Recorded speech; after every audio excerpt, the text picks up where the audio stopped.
Good morning, good afternoon, good evening, wherever you are, whatever you're doing, and welcome to another episode of Transfer Market Metrics by Anfield Index. Number 7, this is, ladies and gentlemen, and people will be thinking, are we signing anyone in January? The short answer is no, that's not going to happen. There's been various journos reports having the saying that Liverpool are already, according to Lewis Steele of the Daily Mail, looking for January. So what we do in Transfer Market Metrics, we don't manifestize things. We don't just try and bring things randomly to the table. We do a bit, we go fishing, we ask around. If we get a name, we bring them to you. And when I say we, that is proper stretching it, as everyone knows, because the main star of the show is here to run all the metrics and all the stats. I'm just here as a little show pony in the corner. But Bart's is... How many days until we're back in the sun? How many more stat shows have we got you for? I think you've got me for a little bit longer, but I'm flying back just after the United game, so there you go. I need a little bit longer. Hopefully flying back in a very good mood at the same time as well. So what have we got on the docket for this one? I think we've got a position that people are under no illusions we need to strengthen in. And when we say strengthen, it might not just be one, it could even be two. Left back is a position that, and when we're saying this, please let's be clear, people. Andy Robertson, unbelievable signing for 8 million, world class at his pomp, an unbelievable servant for Liverpool. But we need a new left back. We know at the same time they were looking to ship out Tsimikas in the summer. Who they wanted. There's been no changes. So it would be a huge surprise if nothing happens in the summer. I think we all know it's going to. So we're going to look at the 3 specific names that we've got, and we'll give you them one by one. We'll give you the stats. Bart's will give you the breakdown, and then we'll talk about the transfer market metrics specifically. So quite a few to go through, Bart's. There's no two ways about this. And I'm almost going to bit Marty McFly back to the future. If you caught our last one, people, when we did left backs, we talked about the names that you'll know. Kerkez, an obvious one, and Nori. And there was a few things that we were questioning, no two ways about it. Some raw materials to like from Kerkez, but defensive questions Bart's had, which I think it was fair to say. Bart's, as you know, since then, the Kerkez name has become more and more prominent, hasn't it? And these seem to have been the strongest link, to be fair, out of any left back at all. So people are probably going to be hoping that on the last one where we said there's a few question marks around his defensive numbers, have we seen a needle move? Have we seen a change? Or is there still a few questions there for you?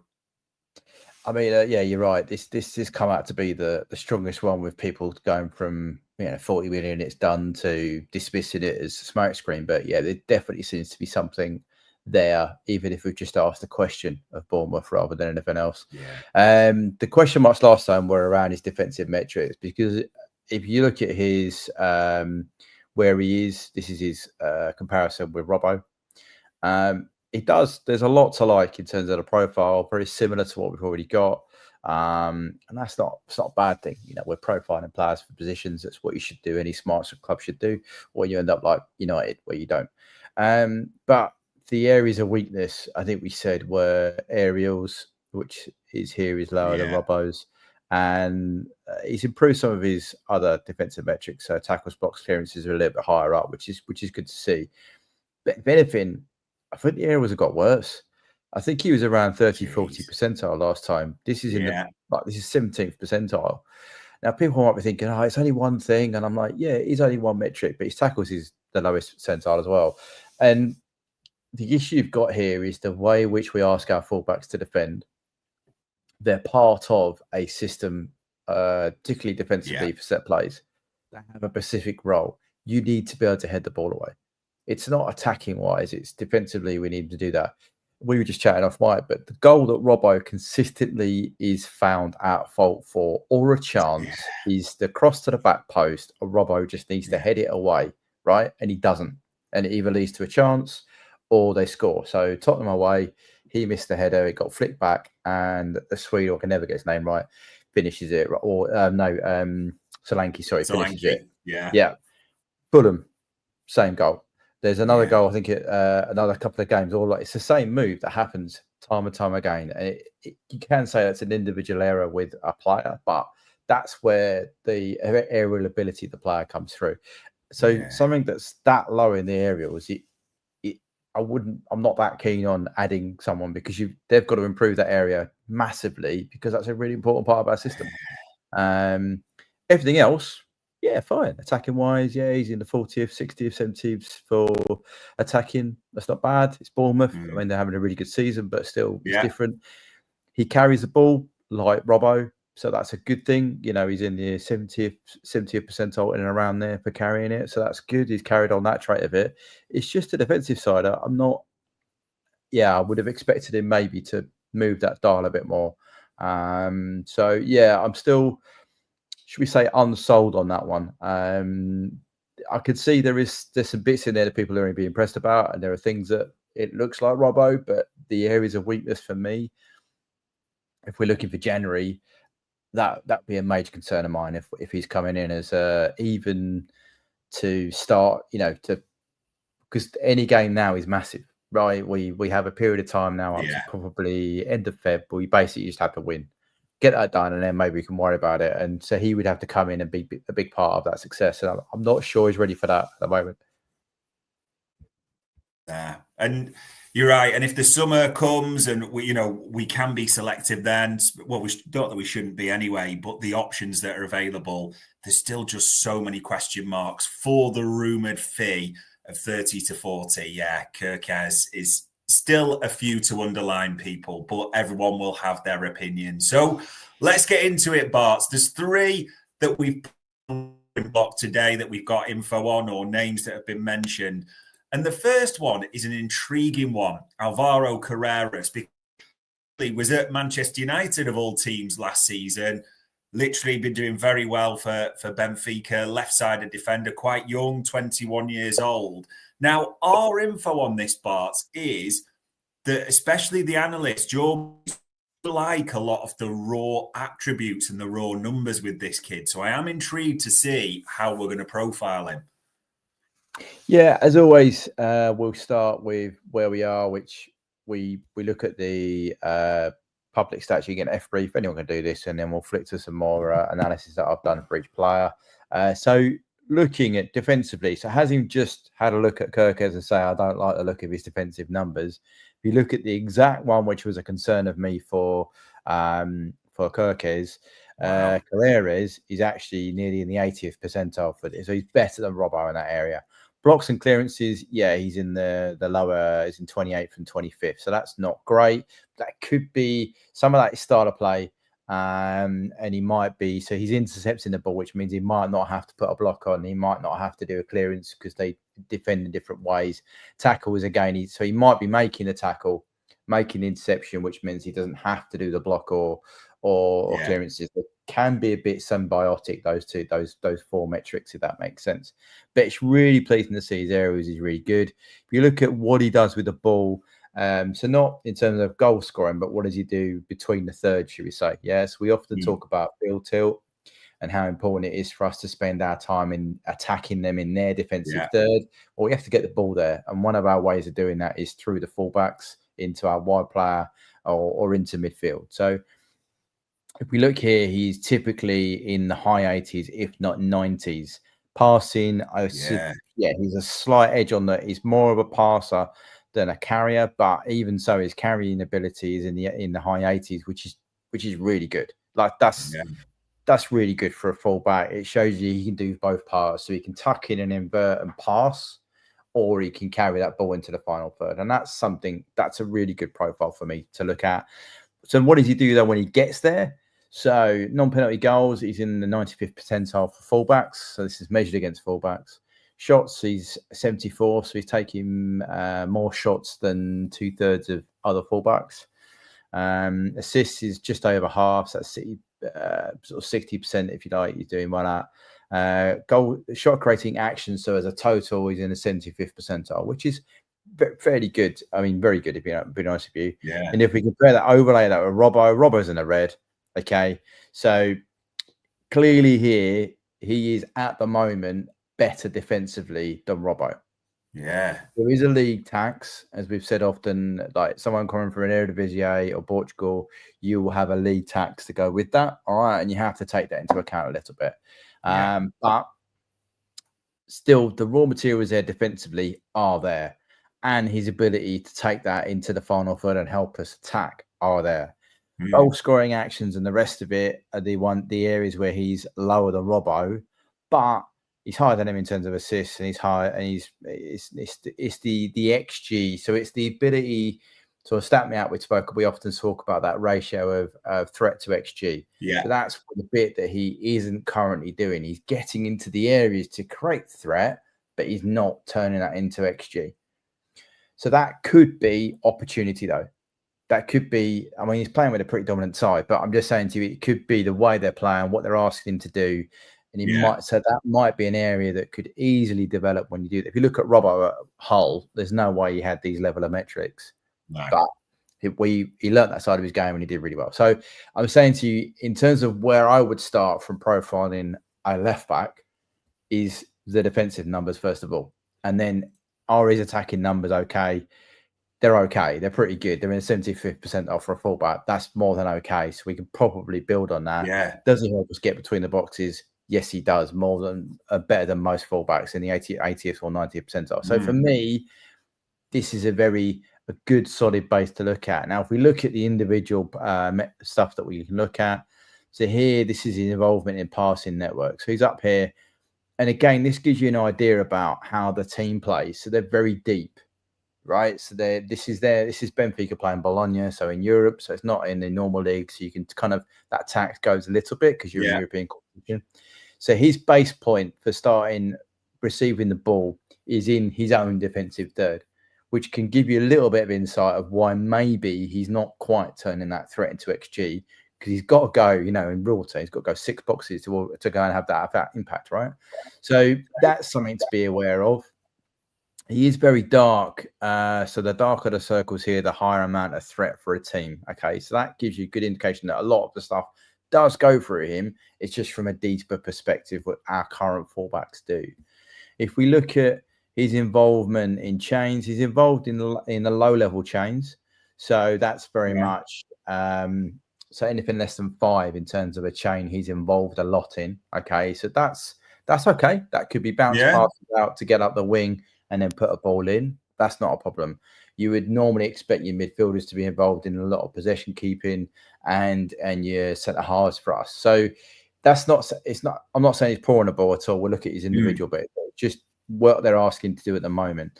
Some of the pleasing stuff for me is he's made 4 passes into zone 14 and the half spaces, which that's a good from there. That's good. That's probably better than our current fullbacks do. All right, so there's some good signs there, if you know what I mean. So if we look at his individual numbers, so what is he doing? What's he doing on an individual kind of game by game? He has about 10% of possession. Okay, in terms of that magic thing about how much does he contribute to threat contribution? So he's around 11-12%, which is Robbo's was 13 last game. So that's he's in and around the right ballpark.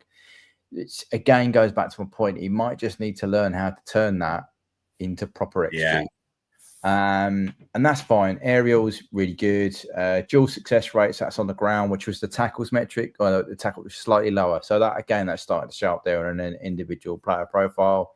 What does he look like in terms of a wagon wheel? Well, we've got here.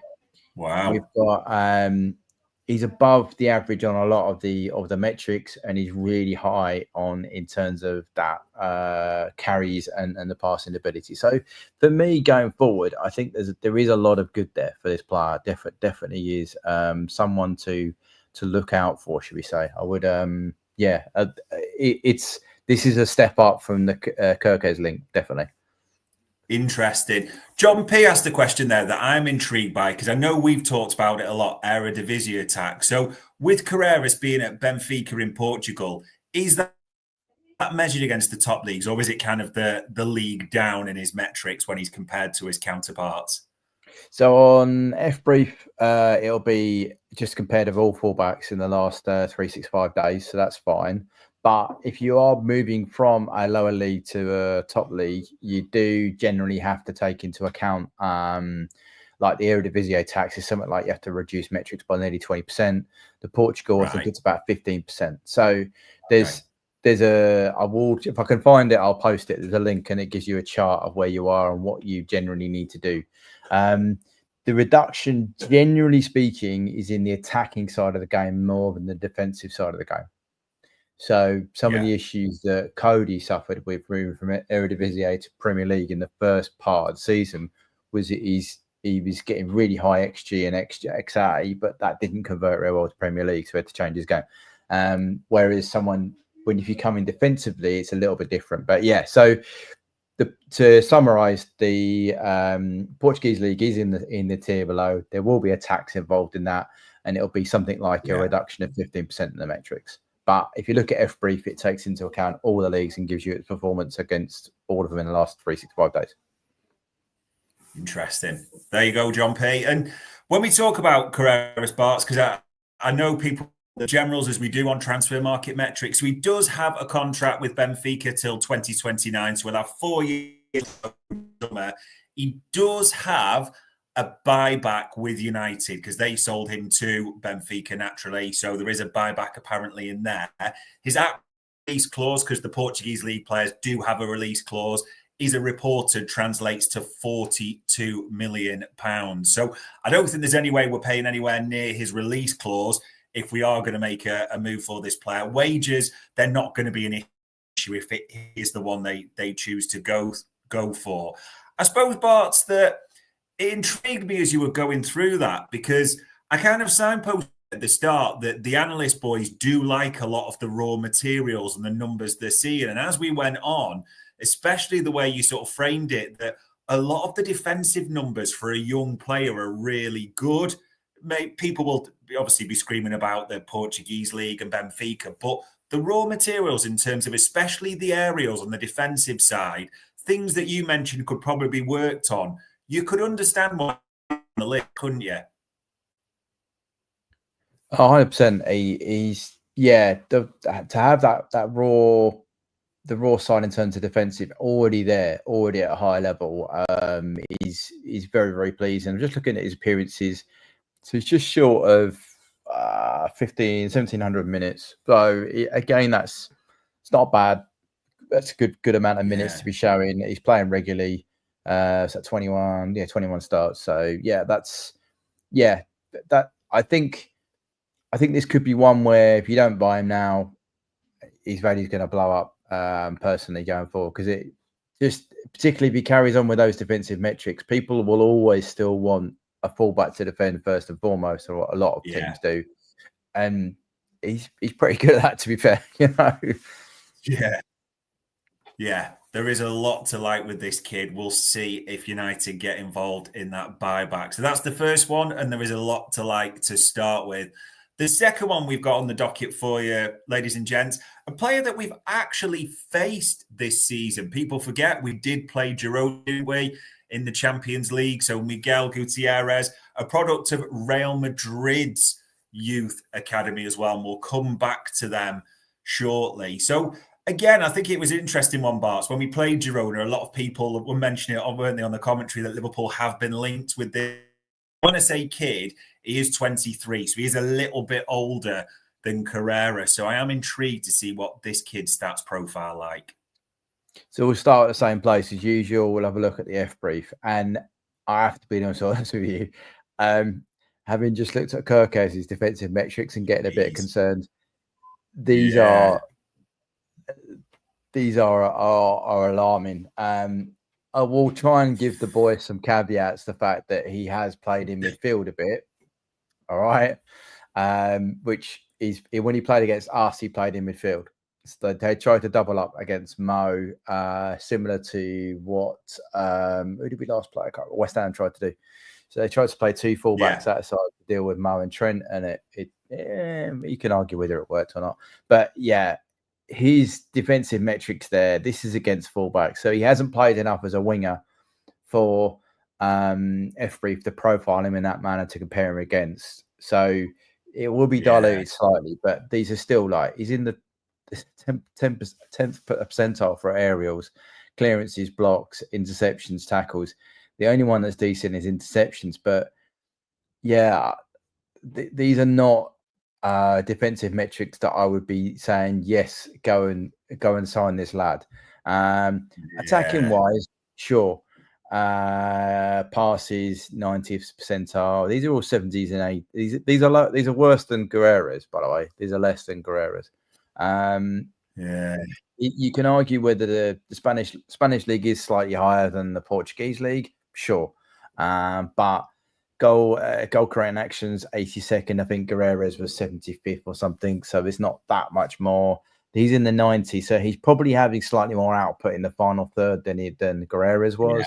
But in the middle part, I would say he's slightly below, because I think Guerreras was in the high 80s, 90s, I think, if I got that right. Let's have a quick look. Yeah, so here he is. He's in the 80s, 90s. When we look at Gutierrez, and he's in the 60s, 70s. So there's a marked difference there. And defensively, this is not a player I would be recommending, I have to say, just looking at this. This is in the last year. Maybe we've missed a period of time where he's been brilliant defensively. I don't know. But in the last 365 days, this is what's coming up. And this shows you in the profiling. So you might look at that and go, oh, brilliant. He looks almost exactly like Robinson. But Robinson's miles away from his peak. Robertson is 4 years post-peak. Well, behind, let's say 2. But I'm just saying, Robertson is past his peak. He is not. When we're trying to sign someone, we want someone to be defensively better than Robbo. With some murmurings of getting the attacking, because we need to replace post-peak Robbo with someone who's approaching or where he was. And this profile here does not suggest that this guy will give you it. It's all the attacking metrics are either in or around what Robbo's offering, but Robbo is still giving you more shot creating actions, more passes, more progressive passes than Gutierrez. So whilst equally Robertson is also outperforming him on a lot of the defensive metrics, which is a concern when we all love Robbo, but he is post-peak. So this is not really flashing out as someone who I would be like, putting my, if I was an analyst working for the club, I definitely wouldn't be saying, I'll put my wages down, sort of thing. If you look at where he was against us, he was further forward. This is where the area he was operating in, because they double banked on the left-hand side. He's got some dart. So he's got a lot of high pass completion, and his threat that he created was quite high. So that shows you he was operating in that game more as a wing back, should we say, than actually a fullback. In terms of what did he operate in the chains, again, very low. So 1 to 5, which again, I'm not against that. That's typically what can happen with a fullback to progress up the pitch. What's he doing in terms of zone 14.5 spaces? So 1, 2, 3, 4, about 7, 6, 7 passes there. So slightly more than Guerreras, but then his starting position is further forward. So you'd expect him to be slightly more involved. If we look at some of his individual numbers, so possession, he's actually got less possession than Guerreras of the team. So he's at below 10. Guerreras was nearly 12, which doesn't sound a lot, but that's quite a big difference. He's involved in more threat though, so he's nearly 24% of their threat, but he's further forward, so that would expect that. Duels, it's just not. He didn't win any aerials in this game. His dual success is around 60, so that's it's not great. Yeah, there's not a lot to like here. If you look at his attacking metrics, they're coming up high, but his defensively are either on or below the average for that side. So yeah, there's I have to say that this isn't one where I definitely would not be putting my my dollar on it. He's lost a fair bit, or 15% of his EPV. So when he was facing someone, he lost duels in that regard, which cost the team 0.8. So yeah, a fair bit. So yeah, whereas Carreras, I could see where you could see bits that would fit together, and you could see there was a foundation for a fallback of what we want. This one, I generally don't. I don't see why. From this data from the last year of data, I don't see where this guy fits in with the plan we would have for our fullbacks, particularly if we're being slightly hypothetical. you might be looking towards having a attacking fullback one side and a more defensive slots in as a centre half fullback type thing, or them both being able to do that. I'm not sure he's showing any signs of being able to do that, and his attacking output isn't that good that you could completely offset the defensive side of it. It's good, but it's not that good because the bits between the boxes are not in the high percentiles, they're in 60 or 70 rather than 80s, 90s. So yeah. To be honest, when you see him there, he is below sort of, as you say, Carreras in every single metric, below Robbo in most metrics. And if we were concerned about Kerkez's aerial side, it's the same there. I mean, John P asked a question that we'd spoken about this.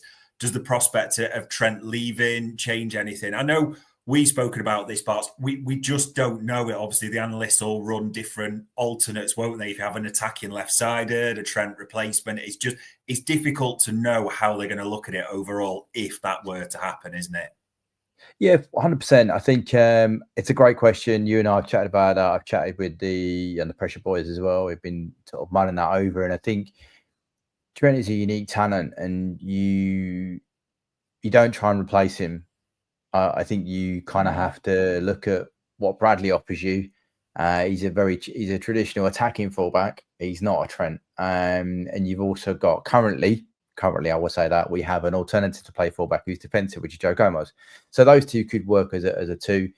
You then would need the other side to be, if you're playing Bradley, you need a more defensive fullback, I would say, on the left. If you want to play an attacking fullback on the left, you need a defensive right back. So I think it will change things slightly, but I still do think we need to get a perhaps young up-and-coming attacking left back, but you'd still need to be able to defend. And Gutierrez, for me, hasn't got any of those elements to be able to defend.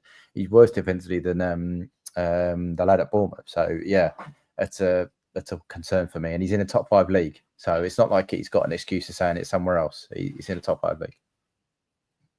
Yeah.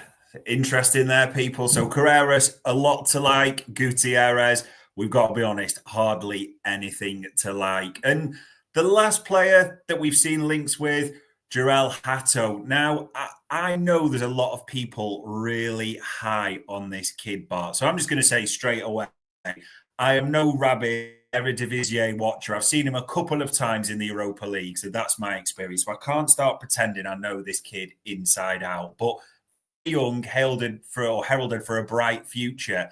I am intrigued to see what the metrics say for this kid.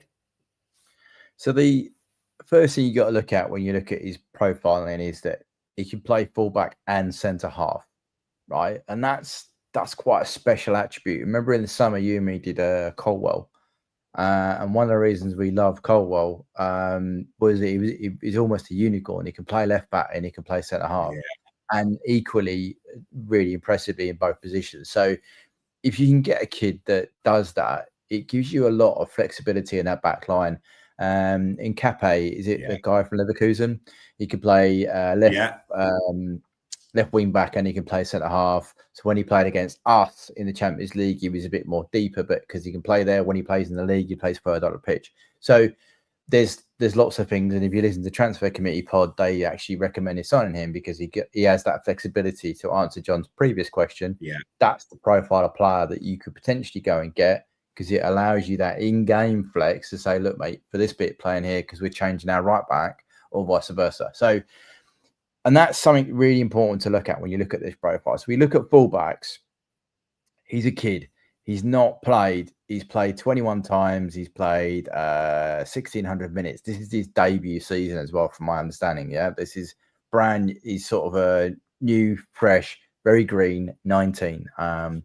But attacking wise, considering he's got 2 profiles, he's in the 60. He's not that creative in the end box, should we say? But he's 77th percentile for non-penalty XG and XA. Shot created actions is in the lower, the really low percentile, right? So that's obviously an area we need to develop with him. But he's getting there. And what I would say, he's a very much a passer. So he is a progressive passing. He's in the 70th. He's in the 99th or 98th percentile for his pass completion and passes attempted. That's really good. that's exceptional. Like for someone who's young on the ball, because they're progressive, that shows you they're not all safe. So he's looking to break a line. He's looking to make that pass to be 20-25% closer to goal, further up the pitch. So that's a really good attribute to have as a young fullback. Doesn't carry the ball. And let's be honest here, that those are not. If we're looking to mimic Robbo, this is not the player to sign because he doesn't do that. But if we're looking to mimic some of the stuff Costas does where he inverts a bit more, or Trent, then this is some of the stuff he does to pass him.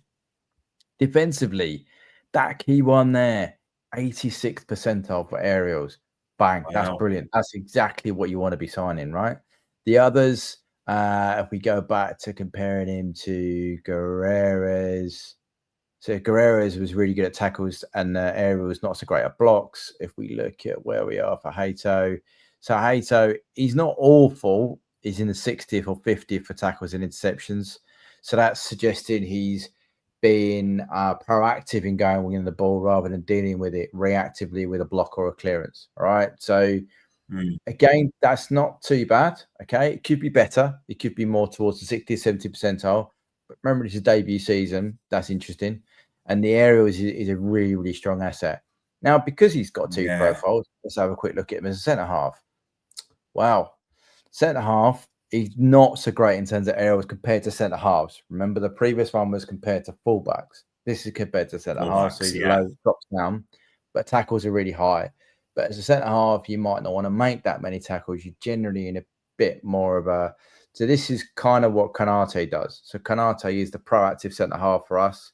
Goes and nicks it or makes a tackle. And then Van Dijk is the blocker or the clearance guy.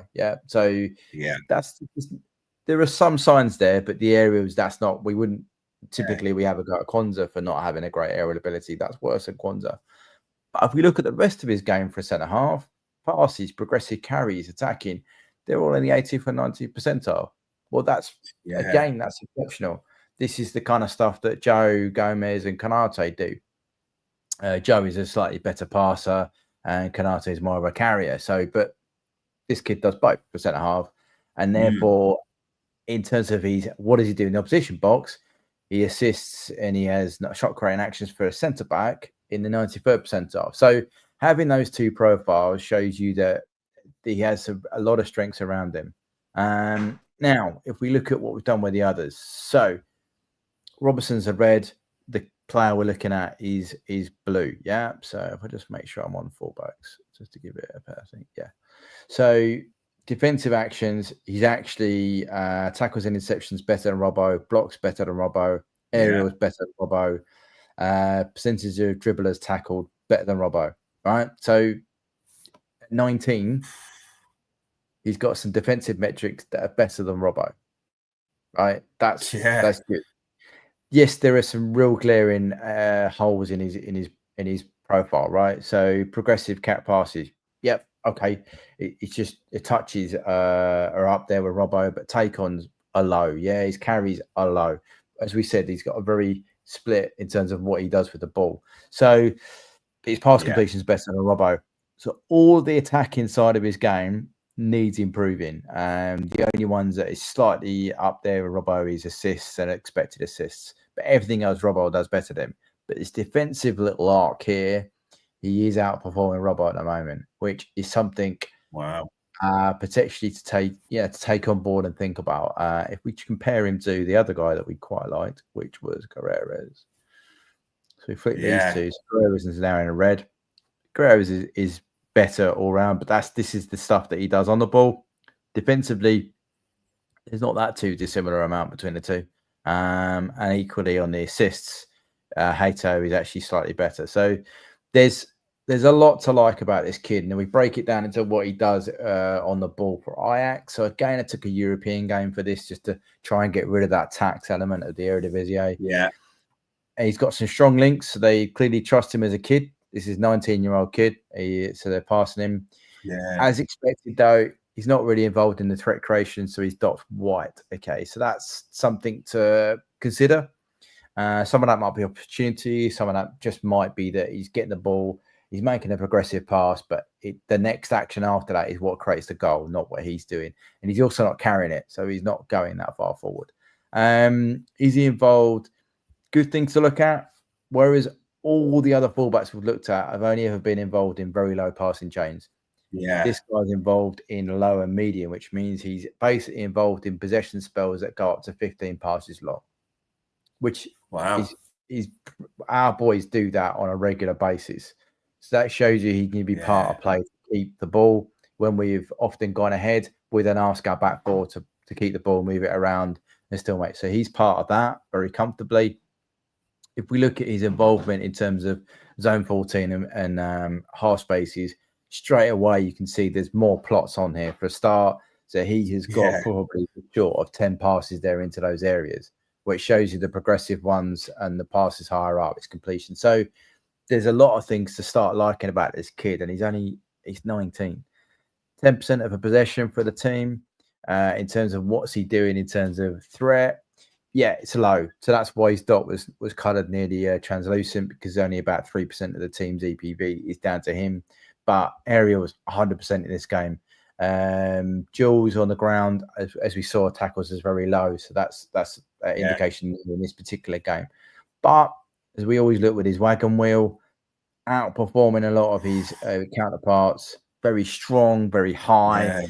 Hang on with some of the others. That one, I can't remember what that one is, but EPV that one is. So there's a lot. I would say there's a lot of raw materials, right? I'm not going to lie to you. There's a lot of rawness with it, but there is a lot to lie. I won't look at EPV with him. We'll just look at defensive side about where does he appear for them. So this is the left-hand side.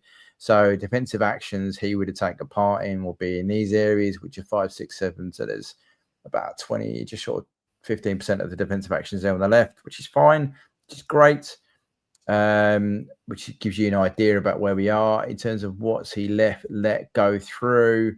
So we're looking at what Lazio do down that hand side. Today, Lazio would have created they created more of a threat in the central areas here, 4-2, 2-2-1. Whereas the areas which Hato was defending he's done comparatively well, is at 2 and 5%, whereas his counterparts are at 10 and 15. So that's not a bad for a kid to be defending threat at that level and coming out in a good place.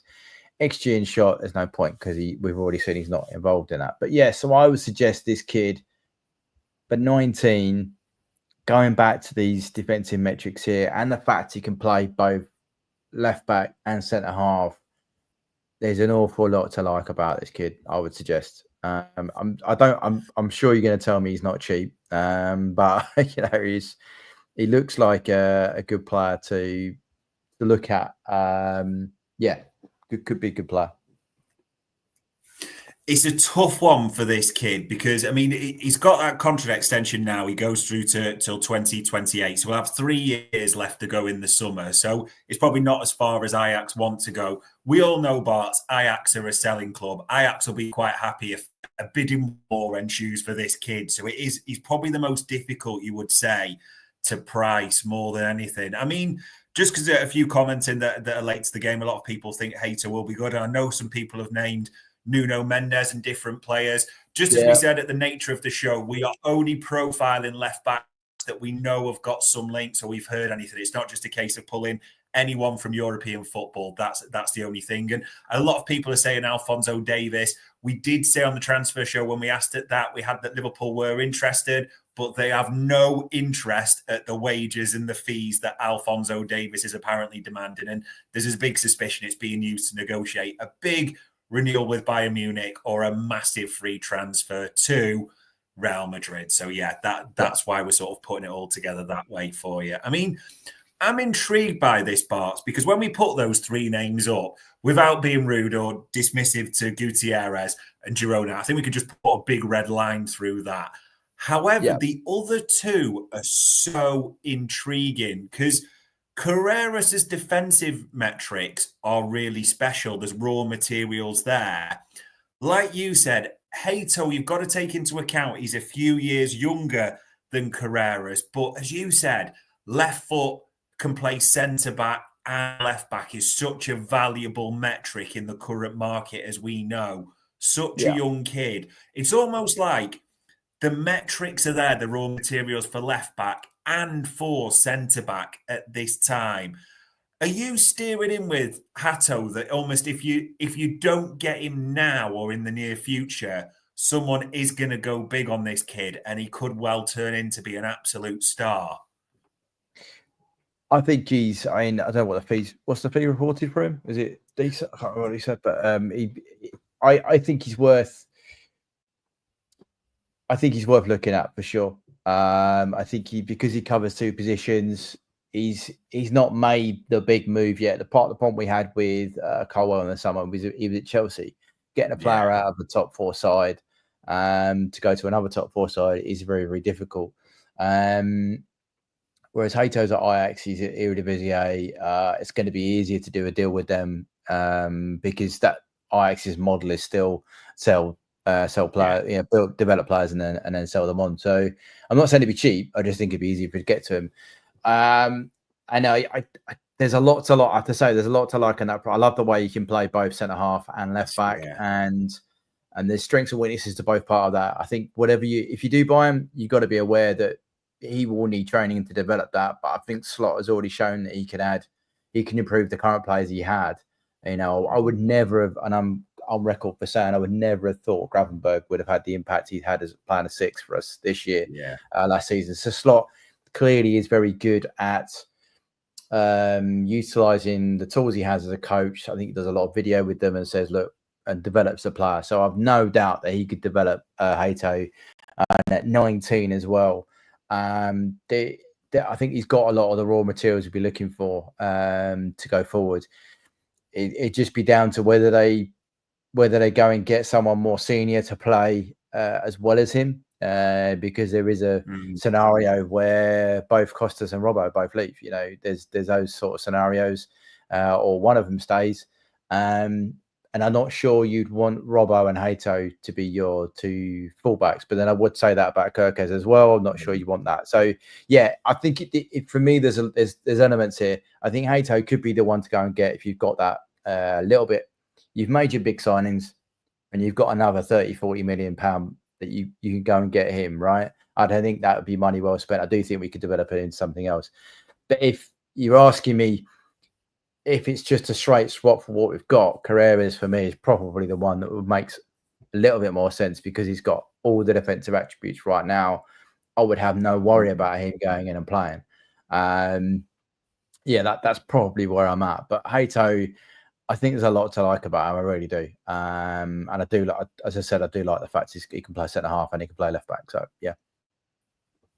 Yeah, there's definitely people, whatever anyone thinks, there's two players to like there for different reasons in Carreras and Hato. And I know people will be high on Hato because they'll see the links with Virgil van Dijk. It's known that Virgil van Dijk is his hero. He has got 5 Dutch caps as well. So naturally, there's a captain that can get into his ear at the same time as well. So it will be interesting to see. But there we go, ladies and gents. Interesting names, interesting profiles. Gutierrez, I think we'll cross him off the list. We said Kerkez, he's still got those defensive concerns. But the two that we profiled today, Carreras and Hato especially, there is a heck of a lot to like, a lot of raw materials for players that are young. So it would be no surprise whatsoever if they were involved in the reckoning come the summer. We will have to see. The final one, because I knew this would come up. Bart, I'm sure you'll be the same. Anton Robinson, Liverpool. I know he's done very well for Fulham. We hate being derogatory of any player. Liverpool are not going to sign a 28-year-old fullback from Fulham. It's just not going to happen in terms of profiling. Not a chance at all. No, I mean, there's even talk that, Al Nouri at Wolves, isn't he? He's moving towards the end of a profile of a age. They just... If you look at what they typically do in terms of, I'm saying Edwards and Hughes, they would be looking at the lower end. I mean, Hato's even probably just before they'd normally look at, but because he's come out this season and broken through, they're looking at it. But generally, it's that early 20s look. It's the number of appearances typically and the number of minutes played that they will look at. They're not going to sign a 28-year-old. They're just not going to do that. That's going to cost you 30 million, 30, 40 million pound. They're not going to do that because it's going to give them 4 years tops of performance. It's going to cost you significantly more wages than going and getting a kid, a relative youngster to go and play. And there's no resale value. So one of the problems that I think the change in sporting leadership, should we say, at the club in the last 4 or 5 years is you typically a player like Andy Robertson, they would have looked to have moved on probably 2 years ago, and when there's still a bit of value to sell on him. And I love Robbo, but I'm just saying when a player starts coming off peak, hitting towards his 30s, you would look to move him on, to a bit like they did with Mane, moved him on, and you still get money back for him. What you now don't want is you're left with a player that has no resale value. Now, Robertson, if we support him for Fulham, would have no resale value at all.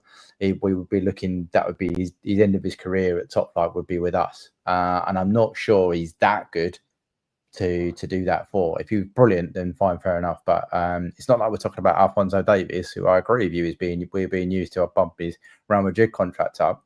But that's, So for me, he's a good player, but I can't see us signing a 28-year-old. Really can't. No, just really can't at all. And I know, Paul Smith, you commented a few times in there about Nuno Mendes. Being honest, Paul, we've not heard anything around Nuno Mendes linked to Liverpool at all. As we always say on this show, it's not about manifestation signings. If we hear anything, then they'll come onto the profile and the docket for us. So might be a target, but not going to lie, not one single thing have we heard on Nuno Mendes. So there you go. Left backs galore. And I know people will be saying, what about Ainoure and Kerkez? I'm afraid you'll have to go back in time to listen to them because we did profile those before. But that, ladies and gents, is all the left backs that we've got on the docket. So as ever, for the time, the insight, for the analysis, and for getting everyone excited about both Hato and Carreras, Bart, much appreciated. No worries, anytime. And ladies and gents, that was another Transfer Market Metrics